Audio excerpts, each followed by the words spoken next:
So if you've ever been to South Dakota before, you know we had no hope, no chance whatsoever of filming out in these areas that we're going to show you. It's just, the wind is just too incredible. No matter how many little dead cats or dead mouse you put on anything, it's not going to stop the wind, and the audio would have been awful. So this is voiced over, but we did want to say this is one of the most unique road trip spans that you'll take.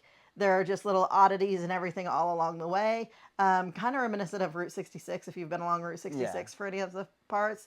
But all that's there is oddities. Where Route 66 has towns and everything, all that's here is oddities. So it's kind of a fun little road trip, and we're just going to show you the South Dakota portion today. So hope you enjoy it. Interstate 90 is the longest interstate highway in the U.S. and goes from Seattle to Boston. As it crosses South Dakota, you will experience miles of open prairies, jagged rock formations, history, and kitschy roadside attractions along the way. This became evident as we stopped and spent the night at the Porter Sculpture Park in Montrose. Sculptor Wayne Porter has never taken an art class.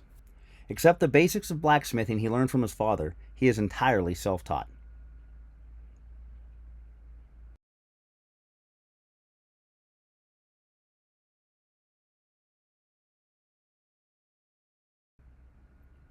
After college, Wayne came back home to St. Lawrence, South Dakota, and continued creating his sculptures. When he would complete one, he placed it by his dad's blacksmith shop. As word spread, the people came off the highway to view these sculptures they heard about from others.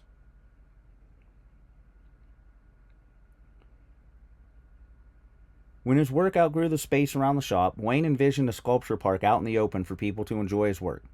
When land became available in Montrose, he moved his work there, where he spends time with each visitor, along with his albino dog, Bambino.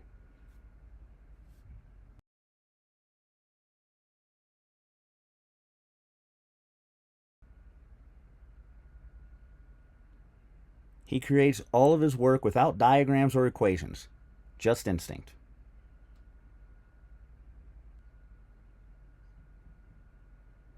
This 60-foot tall bull's head sculpture was made in two parts, the base and the ears. As each piece arrived at the site, he had never tested them to see if they would fit together. When the crane operator asked if an engineer had run the numbers to ensure the parts would fit, Wayne nonchalantly stated, "No, but it'll work." And sure enough, they did.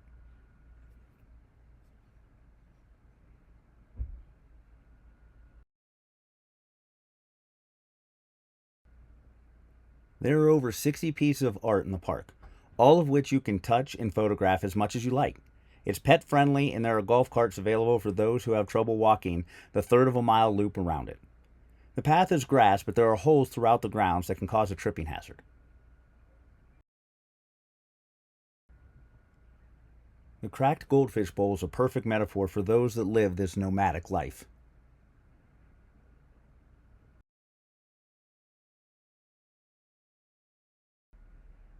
Day 2 started early as we rose well before the sun to continue along I-90 to Mitchell, South Dakota, to see the amazing Corn Palace.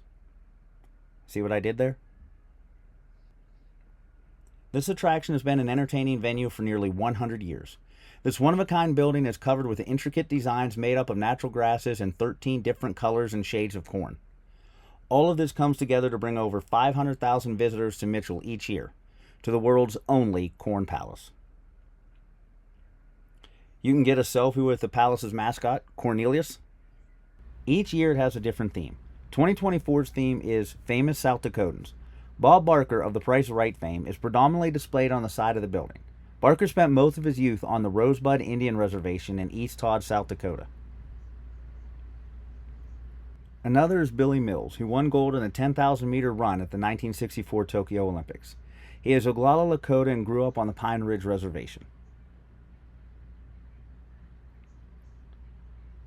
We timed sunrise with our arrival in Chamberlain, South Dakota, along the banks of the Missouri River and the Dignity of Earth and Sky Monument.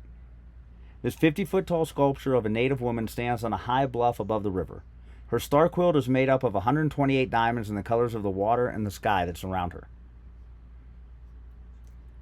Artist Dale Lamphere created her to stand as an enduring symbol of our shared belief that all here are sacred and are in a sacred place. She honors the native nations of the Great Plains. This is a good time to remind you to know your overall height and pay attention to the signs indicating the clearance under bridges and obstructions. Some pieces of art are just along the side of the highway. During the Cold War, 1,000 nuclear weapons were kept on alert all across the plains. The Minuteman missile remains an iconic weapon in our nuclear arsenal, and while it holds the power to destroy civilization, it was always meant as a deterrent against war. The Minuteman Missile National Historic Site sits along the side of the highway and serves to tell the story of nuclear deterrence and helps visitors understand the story of one of the most important eras in history. Exhibits depict life in the 50s and 60s in America and what the men and women of our nuclear force endured as silent sentinels out on the prairie. Remember what to do, friends. Now tell me right out loud. What are you supposed to do when you see the flash?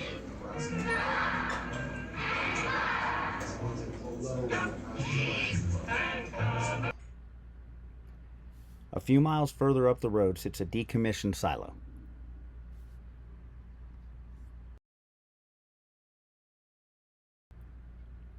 Right outside Badlands National Park has to be one of the most incredible RV boondocking sites.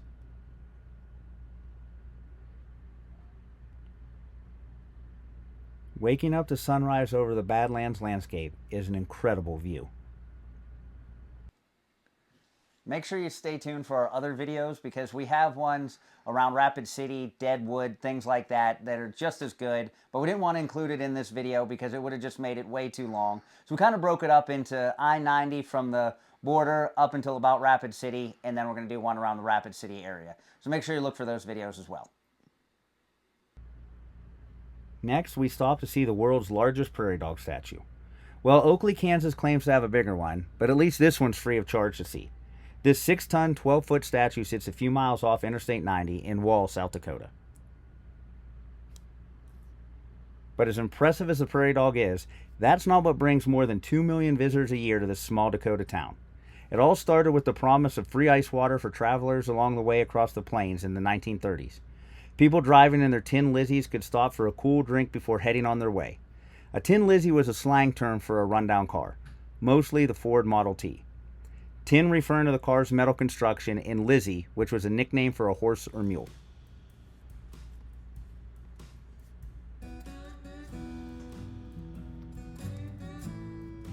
Well, one thing led to another, and now Wall Drug boasts over 76,000 square feet of shopping, dining, entertainment, and other free attractions.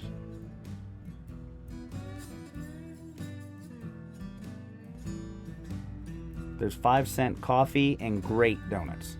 And if you're military, you can get a free coffee and donut during your stop.